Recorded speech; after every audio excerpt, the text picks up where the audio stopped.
तो अब आज देखें, इसे हम प्रोनाउंस करते हैं Kolbe's electrolytic method. Kolbe's electrolytic method. हम एक सॉल्ट कंसिडर करें पोटाशियम का। पोटाशियम का एक सॉल्ट है। इस इट इज़ पोटाशियम एसीटेट। ये सॉल्ट जब आप एक सेल में कंसिडर करेंगे और उसमें से करंट पास करेंगे तो विद इन द सोल्यूशन ये डिसोसिएट होगा। ये डिसोसिएट होगा एक एनाइन में, जो कि ये है, it is A9. The other one is cation potassium ions. तो सोल्यूशन के अंदर it is cation A9 in this form, it is cation in potassium ions form. इस सेल के अंदर दो इलेक्ट्रोड्स हैं, positively charged anode, negatively charged cathode. याद रखिए हमेशा एनोड पर ऑक्सीडेशन होती है, हमेशा एनोड पर ऑक्सीडेशन होती है, सब्सटेंस यहाँ पर आकर इलेक्ट्रॉन्स लूज करता है। कैथोड पर हमेशा रिडक्शन होती है, सब्सटेंस यहाँ पर आकर इलेक्ट्रॉन्स गेन करता है। तो ऑक्सीडेशन और रिडक्शन का फर्क याद रखिए क्या है। Oxidation means loss of electrons, reduction means gain of electrons. Cathode पर एक सब्सटेंस आकर इलेक्ट्रॉन गेन करेगा और एनोड पर एक सब्सटेंस इलेक्ट्रॉन्स लूज करेगा। अब हम देखते हैं कौन इलेक्ट्रॉन लूज करता है, कौन इलेक्ट्रॉन्स गेन करता है, और रिएक्शन में अल्केन्स कैसे प्रोड्यूस होंगे। सो एक ये आयन है और एक ये आयन है। Let's follow these two.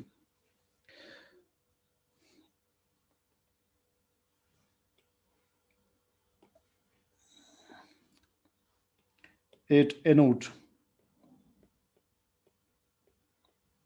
Anode पर क्या रिएक्शन होगा। CH3 C double bond O। हम इसके दो मॉलिक्यूल्स फॉलो कर रहे हैं कि दो मॉलिक्यूल्स सॉल्ट के डिसोसिएट होगा, दो एनाइंस दो केटाइंस बना रहे हैं। ये जो एनाइंस है ये एनोड की तरफ जाएंगे, डेफिनेटली अपोजिट चार्जेस जो है आपस में अट्रैक्ट करते हैं। एनाइन एनोड की तरफ जाएगा, केटाइन कैथोड की तरफ जाएगा। तो हम एनाइन के दो पार्टिकल्स को, दो आयंस को फॉलो कर रहे हैं। ये आकर इस एनोड पर इलेक्ट्रॉन्स लूज करेंगे, यानी ये ऑक्सीडाइज होंगे। जब इलेक्ट्रॉन्स लूज करेंगे तो इस तरह से बन जाएंगे 2CH3 C double bond O। इसके ऊपर एक डॉट लगाते हैं, ये डॉट शो करता है फ्री रेडिकल को, साथ ये दो इलेक्ट्रॉन्स लूज कर रहे हैं। देखिए ये इलेक्ट्रॉन O के ऊपर जो माइनस का साइन है ये इलेक्ट्रॉन को शो कर रहा है, क्योंकि 2 लिखा है तो ये 2 इलेक्ट्रॉन्स बन जाएंगे। 2 लिखा है तो 2 इलेक्ट्रॉन्स बन जाएंगे। ये डॉट क्या शो कर रहा है, ये डॉट शो कर रहा है फ्री रेडिकल को, फ्री रेडिकल बन जाएगा। व्हाट इज फ्री रेडिकल, पहले ये कंसेप्ट क्लियर करते हैं। What is free radical. Free radical, a substance that has unpaired electron, at least one unpaired electron, it is a free radical. A substance with unpaired electron. अब इसमें unpaired electron आप कैसे prove कर सकते हैं। देखिए CH3 C double bond O, इस O के अंदर अनपेयर्ड इलेक्ट्रॉन मौजूद है। अगर आप इस O को देखें, ऑक्सीजन ग्रुप 6 में है। ग्रुप 6 का मतलब है इसके आउटर मोस्ट शेल में 6 इलेक्ट्रॉन्स हैं। आउटर मोस्ट शेल में 6 इलेक्ट्रॉन्स, एक इलेक्ट्रॉन, ये दूसरा इलेक्ट्रॉन, फिर 2 इलेक्ट्रॉन्स एक साथ, फिर 2 इलेक्ट्रॉन्स एक साथ। जो इस साइड के इलेक्ट्रॉन्स है उसमें एक इलेक्ट्रॉन ये बॉन्ड बनाने में यूज कर रहा है कार्बन के साथ। एक इलेक्ट्रॉन ये कार्बन के साथ बॉन्ड बनाने में यूज कर रहा है। 2 इलेक्ट्रॉन्स यहाँ पर पेयर बना रहे हैं, 2 इलेक्ट्रॉन्स यहाँ पर पेयर बना रहे हैं, पेयर पेयर, ये वाला बॉन्ड बना रहा है, फॉर्म्स बॉन्ड, ये भी पेयर बन जाएगा। विच वन इज अनपेयर्ड, ये देखिए एक इलेक्ट्रॉन जो रह जाएगा, इट इज अनपेयर्ड। इस एक अनपेयर्ड इलेक्ट्रॉन की वजह से हम इसे कहेंगे free radical. Free radical, so a substance with unpaired electron is a free radical. तो ये आयन जो है, जब ये दो इलेक्ट्रॉन्स लूज कर लेगा, ये फ्री रेडिकल बन जाएगा। अब इस तरह के कितने फ्री रेडिकल्स है? दो है, मैंने दो लिखे। अब अगले स्टेप में ये होगा कि ये free radical 2CH3 C double bond O, इससे ये पार्ट निकल आएगा, ये पार्ट निकल आएगा एज कार्बन डाइऑक्साइड। दो कार्बन डाइऑक्साइड के मॉलिक्यूल्स इससे रिलीज होंगे। पीछे क्या रह जाएगा? पीछे मिथाइल फ्री रेडिकल रह जाएगा। मिथाइल में एक अनपेयर्ड इलेक्ट्रॉन कहाँ पर मौजूद है? मिथाइल में अनपेयर्ड इलेक्ट्रॉन कहाँ से आया? CH3 में। CH3 में तो आप अनपेयर्ड इलेक्ट्रॉन इजीली बता सकते हैं। Just a minute please. CH3 में अनपेयर्ड इलेक्ट्रॉन तो आप इजीली बता सकते हैं, इसलिए कार्बन टेट्रावैलेंट है। कार्बन एक इलेक्ट्रॉन यहाँ पर यूज कर रहा है, एक इलेक्ट्रॉन यहाँ पर यूज कर रहा है, एक इलेक्ट्रॉन यहाँ पर यूज कर रहा है। जो चौथा इलेक्ट्रॉन है वो तो फ्री होगा, वो कोई बॉन्ड नहीं बना रहा, लिहाजा it makes it free radical. लिहाजा CH3 के दो फ्री रेडिकल्स बनेंगे। ये जो फ्री रेडिकल्स है CH3 के, ये आपस में रिएक्ट करेंगे। एक CH3 का फ्री रेडिकल अगले CH3 के फ्री रेडिकल के साथ मिलकर ये कंपाउंड बनाएगा C2H6, या आप इसे इस तरह लिख सकते हैं CH3CH3। ये क्या बनेगा? ये बनेगा ईथेन। ये देखिए अल्केन बना। ये रिएक्शन दोबारा देखें, फिर हम कैथोड का रिएक्शन अलग देखते हैं। जो एनाइंस है वो एनोड पर आकर दो इलेक्ट्रॉन्स रिलीज करेंगे और एक फ्री रेडिकल बनाएंगे। फ्री रेडिकल में से कार्बन डाइऑक्साइड के दो मॉलिक्यूल्स निकल आएंगे, मिथाइल दो फ्री रेडिकल बनेंगे। वो दो फ्री रेडिकल्स आपस में रिएक्ट करके एक ईथेन बना रहे हैं। ईथेन एक अल्केन है। अब देखते हैं कैथोड पर क्या रिएक्शन होगा।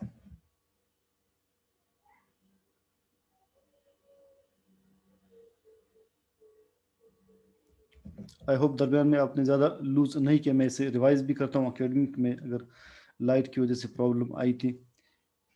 अब देखते कैथोड पर क्या रिएक्शन होगा।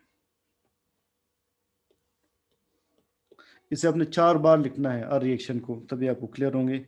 सो at cathode a very simple reaction occurs. पहले देखते हैं कैथोड की तरफ जा कौन रहा है। आप इस सेल में देखिए कैथोड की तरफ पोटेशियम आयंस जा रहे हैं। सो पोटेशियम आयंस कैथोड की तरफ जा रहे हैं। ये रिएक्शन जो हो रहा है ये वाटर की प्रेजेंस में हो रहा है। ये रिएक्शन वाटर की प्रेजेंस में हो रहा है। सोल्यूशन में वाटर मौजूद है, H प्लस OH आयंस मौजूद है सोल्यूशन में, याद रखिए, क्योंकि एक्वस सोल्यूशन है। तो कैथोड पर ये जो दो पोटेशियम आयंस है, सबसे पहले वाटर के मॉलिक्यूल्स जो है सोल्यूशन में, ये वो दो इलेक्ट्रॉन्स पिक करेंगे जो कि एनाइन ने रिलीज किए थे। एनाइन ने देखिए दो इलेक्ट्रॉन्स रिलीज किए थे, मैं इसे ब्लू से सर्कल कर रहा हूँ। वो दो इलेक्ट्रॉन्स वाटर के मॉलिक्यूल्स पिक करेंगे कैथोड पे। वाटर के मॉलिक्यूल जब ये पिक करेंगे तो बनाएंगे H2 plus 2OH minus.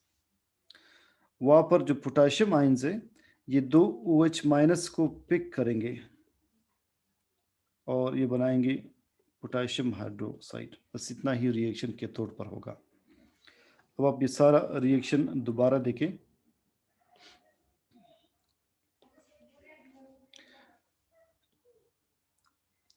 Solution में हम पोटेशियम एसिटेट सॉल्ट डालते हैं in the presence of water definitely. तो ये सॉल्ट डिसोसिएट होगा एक एनाइन में और एक केटाइन में। एनाइन एनोड की तरफ जाएगा, केटाइन कैथोड की तरफ जाएगा। एनोड पर हमेशा ऑक्सीडेशन रिएक्शन होता है, कैथोड पर हमेशा रिडक्शन रिएक्शन होता है। अब एनोड पर होगा क्या? ये जो एनाइंस है दो, ये सबसे पहले दो इलेक्ट्रॉन्स रिलीज करते हैं जिन्हें हमने बाद में फॉलो करना है, जो कि मूव करके जाकर कैथोड पर जाएंगे। ये दो इलेक्ट्रॉन्स जो ये लूज कर रहा है, ये दो इलेक्ट्रॉन्स आएंगे इस वायर के थ्रू कैथोड पर, और कैथोड पर आकर वाटर इनको पिक कर लेगा। अब दो इलेक्ट्रॉन्स लूज करने के बाद ये फ्री रेडिकल बन जाएगा। Free radical means a substance with unpaired electron.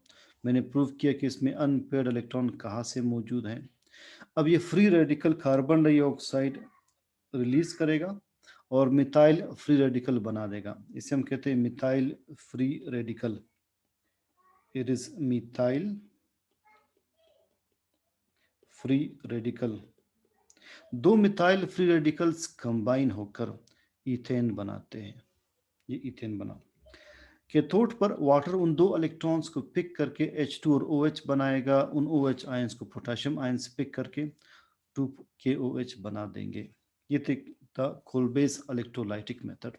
तो फ्री रेडिकल का मैंने सारा कंसेप्ट यहाँ लिखा है, और ऑक्सीजन में भी प्रूव किया है, CH3 में भी फ्री रेडिकल हमने प्रूव किया कि दोनों में अनपेयर्ड इलेक्ट्रॉन मौजूद हैं।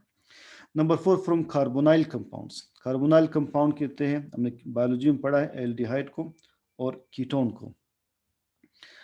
सबसे पहले क्लेमेंसन रिडक्शन। इसमें क्लेमेंसन रिडक्शन ये है, इस रिएक्शन को कहते हैं कि जिसमें एक एसीटोन, इसे कहते हैं एसीटोन। एसीटोन इसे कहते हैं nascent hydrogen. Hydrogen in atomic state, nascent hydrogen. ये नेसेंट हाइड्रोजन HCl से आ रहा है, ठीक है, HCl रिलीज कर रहा है। तो एसीटोन नेसेंट हाइड्रोजन के साथ रिएक्ट कर रहा है in the presence of ZnMg. What is ZnMg? What is it called? It is called zinc amalgam. Zinc और मरकरी का ये एक अमेलगम है, तो इसे हम कहते हैं zinc amalgam. Zinc amalgam. Acetone reacts with nascent hydrogen in the presence of zinc amalgam and HCl to produce number 1 propane, या बनेगा प्रोपेन CH3 CH2 CH3, और साथ ही वाटर मॉलिक्यूल रिलीज होगा। वाटर मॉलिक्यूल रिलीज होगा। देखिए left side पर 3 carbon है, तो 3 कार्बन वाला अल्केन बन रहा है, जिसे N प्रोपेन कहते हैं, सिंपली आप प्रोपेन लिख लें, और वाटर मॉलिक्यूल रिलीज हो रहा है इस रिएक्शन में, कि जिसमें एसीटोन की रिडक्शन हो रही है, एक कीटोन की रिडक्शन हो रही है, इसे क्लेमेंसन रिडक्शन कहते हैं। अगला रिएक्शन के जिसमें एक एसिटल्डिहाइड है, एक एल्डिहाइड यानी एसिटल्डिहाइड है, एसिटल्डिहाइड, उसकी रिडक्शन हम पढ़ेंगे in the presence of N2H4। N2H4 is hydrazine, इसे कहते हैं हाइड्राजीन। साथ पोटाशियम हाइड्रोक्साइड है, और 200 डिग्री सेंटीग्रेड पर हम इसे हीट करते हैं, तो जो कंपाउंड बनेगा दैट इज CH3, और साथ ही वाटर मॉलिक्यूल रिलीज होगा, इट इज ईथेन। तो यहाँ पर ईथेन बनेगा और वाटर मॉलिक्यूल रिलीज होगा। तो इन दो रिएक्शंस में आप देख सकते हैं अल्केन्स प्रोड्यूस हो रहे हैं। एक में कीटोन की रिडक्शन हो रही है, इसे क्लेमेंसन रिडक्शन कहते हैं। एक में एल्डिहाइड की रिडक्शन हो रही है, उसे हम कहते हैं Wolff Kishner's reduction. From Grignard reagents. Grignard reagent एक फेमस कंपाउंड है, अल्काइल हैलाइड के चैप्टर में आप बार बार इसे पढ़ेंगे। यह है ग्रिग्नार्ड रिएजेंट। ग्रिग्नार्ड रिएजेंट को कॉमनली हम कहते हैं अल्काइल मैग्नीशियम हैलाइड। इसे क्या कहते हैं?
सॉरी साउंड मैंने म्यूट की थी। सो ग्रिग्नार्ड रिएजेंट क्या है? Alkyl magnesium halide. CH3 alkyl group है, Mg मैग्नीशियम है, और Br इज द हेलोजन। ये वाटर के साथ रिएक्ट कर रहा है ईथर की प्रेजेंस में। जो H प्लस आयन है वो एसिड प्रोवाइड कर रहा है। हमेशा ग्रिग्नार्ड रिएजेंट में याद रखिए जो कार्बन वाला पार्ट है वो नेगेटिव होगा। मैग्नीशियम इसके मुकाबले में इलेक्ट्रोपॉजिटिव है। Alkyl part is electronegative as compare to magnesium part. ये हम डिटेल में पढ़ेंगे वहाँ पर कि इससे क्या रीज़न है, हम पीरियोडिक टेबल में कैसे इसे प्रूव करते हैं। तो बहरहाल जो वाटर का पार्ट है, वाटर में H प्लस है, OH माइनस है। तो यहाँ का ये माइनस पार्ट वाटर के प्लस पार्ट पे अटैक कर लेता है, यहाँ से हाइड्रोजन पिक कर लेगा। जब CH3 हाइड्रोजन पिक कर लेगा, ये बन जाएगा CH4, मीथेन बन जाएगा। और अगली तरफ मैग्नीशियम ब्रोमीन के साथ और OH के साथ रिएक्ट करेगा। ये OH आकर इस मैग्नीशियम को अटैक करके इसके साथ बॉन्ड बना लेगा। तो मैग्नीशियम पहले से ब्रोमीन के साथ बॉन्डेड है, वो OH के साथ बॉन्डेड एक और बॉन्ड बना लेगा। दोबारा यही रिएक्शन रिपीट करके देखते हैं। नीचे अगेन एक ग्रिग्नार्ड रिएजेंट है, उसमें इथाइल ग्रुप है CH3CH2, MgBr है। तो इसमें अगेन जो कार्बन का पार्ट है ये नेगेटिव होगा, मैग्नीशियम पॉजिटिव होगा। वाटर में H प्लस है, OH माइनस है। H प्लस आयंस की प्रेजेंस में, यानी एसिड की प्रेजेंस में, ये रिएक्शन इस तरह से होगा कि ये कार्बन वाटर के H प्लस पार्ट को अटैक कर लेगा, जिसकी वजह से ये कंपाउंड बन जाएगा CH3CH3, CH2 की बजाय CH3। और OH जो माइनस पार्ट है ये या मैग्नीशियम को अटैक कर लेगा। तो मैग्नीशियम पहले से ब्रोमीन के साथ बॉन्डेड है, पहले से ब्रोमीन के साथ बॉन्डेड है, OH इसके साथ आकर लग जाएगा। तो अगेन एक अल्केन प्रोड्यूस हो रहा है। तो ग्रिग्नार्ड रिएजेंट से भी अल्केन्स इस तरह प्रोड्यूस होते हैं। इस रिएक्शन को भी आपने बार बार इसकी प्रैक्टिस करनी है। ये था last method of preparation. Of physical properties alkanes की। अल्केन्स में यानी अल्केन्स हाइड्रोकार्बन्स हैं, इनमें कार्बन 1 से लेकर कार्बन 4 तक वाले अल्केन्स, जिसमें कार्बन एक मौजूद, लाइक मीथेन में एक है, ईथेन में 2 कार्बन है, प्रोपेन में 3 कार्बन है, ब्यूटेन में 4 कार्बन है। तो C1 से C4 तक ये कलरलेस, ऑर्डरलेस गैसेस के फॉर्म में है। ये सारे के सारे गैसेस हैं। कार्बन नंबर 5 से लेकर, जिनमें ऐसे हाइड्रोकार्बन जिसमें 5 कार्बन हो या जिनमें अप टू 17 कार्बन हो, these are colourless again, odourless again, but liquids. और ऐसे हाइड्रोकार्बन जिनमें कार्बन 18 और मोर है, they are colourless, odourless, waxy solids, wax like solids. तो हाइड्रोकार्बन्स जो कि अल्केन्स है, up to 4th carbon they are in the gaseous state, 5th से 17 तक लिक्विड स्टेट में, 18 ऑनवर्ड ये वैक्सी सॉलिड्स बनते हैं। क्यों ऐसा होता है, इनकी फिजिकल स्टेट क्यों चेंज हो रही है, इसका आंसर आपको मिलेगा केमिस्ट्री फर्स्ट ईयर में वंडरवाल्स फोर्सेस के टॉपिक में। अल्केन्स यानी हाइड्रोकार्बन्स ये नॉन पोलर होते हैं, इसलिए कि इसमें कार्बन और हाइड्रोजन मौजूद है। आप फॉर एग्जांपल एक अल्केन कंसिडर कर ले, मीथेन। इस मीथेन में कार्बन और हाइड्रोजन मौजूद है, दोनों नियरली इक्वली इलेक्ट्रोनेगेटिव हैं। कार्बन की इलेक्ट्रोनेगेटिविटी 2.5 है, हाइड्रोजन की 2.1 है। इलेक्ट्रोनेगेटिविटी अभी तक आपने पढ़ी नहीं तो मैं लिखता नहीं। और या ऑलमोस्ट इलेक्ट्रॉन्स इक्वली शेयर्ड है। So this compound is non polar, alkanes are non polar. Like dissolves like, ये प्रिंसिपल याद रखिए, लाइक डिसॉल्व्स लाइक। एक जैसी चीजें आपस में हल होती, जो पोलर होंगे वो पोलर सॉल्वेंट में सॉल्व होंगे, डिसॉल्व होंगे। जो नॉन पोलर सब्सटेंसेस हैं वो नॉन पोलर सॉल्वेंट्स में डिसॉल्व होंगे, क्योंकि ये नॉन पोलर है अल्केन्स। ये नॉन पोलर सॉल्वेंट्स में डिसॉल्व होंगे, पानी में डिसॉल्व नहीं होंगे। Since they are non polar, alkanes are non-polar So they are soluble in non-polar solvents. So they are soluble in non-polar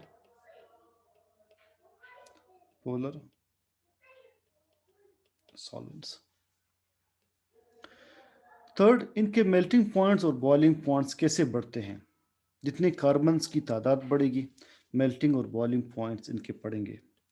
सो आपने याद रखना है कि इनके melting points and boiling points का रिलेशन डायरेक्ट है with number of carbon atoms. इस point को मैं कल एक्सप्लेन करूंगा. जस्ट नोटिस टाइम के आपकी मैथमेटिक्स की टाइमिंग है स्टूडेंट्स की, और साथ में आपने ब्रेक नहीं लिया. So for the medical students 10 minutes की ब्रेक है, उसके बाद हम बायो स्टार्ट करते हैं. तो केमिस्ट्री सेकेंड ईयर कल हम यहीं से कंटिन्यू करेंगे इंशाल्लाह.